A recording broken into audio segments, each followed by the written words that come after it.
Traditional Medicinals is a great company that's been in our midst for, I don't know, 30 years? It's a very long time, right? 35 years.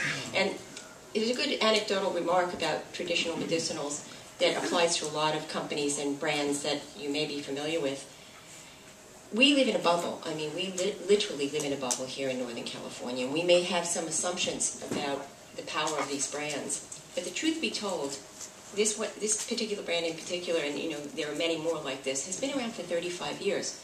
And you might come to find out that the greater part of the U.S. population doesn't even know this brand exists. Exactly. I think the thing that came out in the reviews we did is that almost everything the company does, we under-promise and over-deliver. Under-promise and over-deliver is a good thing to do. And now it's just a question of getting people to become aware of you. Yes.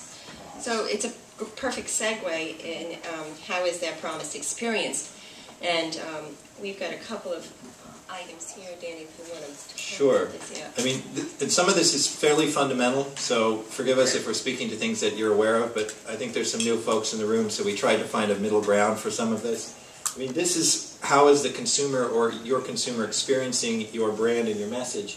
Again, we're focused principally at food and beverage, so it's the package is where most money and time is spent. That's where the greatest impressions are and what that message is. The products themselves, the experience that the consumer or business-to-business consumer would experience with the product.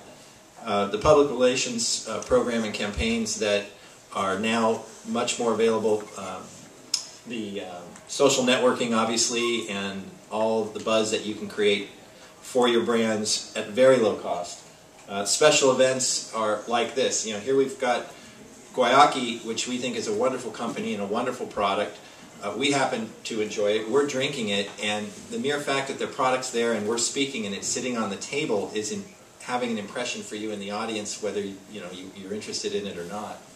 And then advertising, we put that last because a lot of times, a lot of companies do not have sufficient budgets to properly advertise, and so it's in our practice as consultants, advertising is usually something that we bring in fairly far down the curve in terms of the company's life. And also the formats, my background as a younger woman, I started at BBDO, New York City, and so my career spans 30 years, and so looking at the way in which advertising and marketing and PR have sort of transited over these 30 years, I'm not a real proponent of traditional advertising any longer because Danny and I have recently launched several brands, and we found that the greatest way to language that authenticity and who you are and what you're really all about is to use these social networking platforms and specifically special events, because this is a real experience that people have when they see the people who are actually building this company. They really want to have that kind of face-to-face, are you real, are you walking your talk, who are you?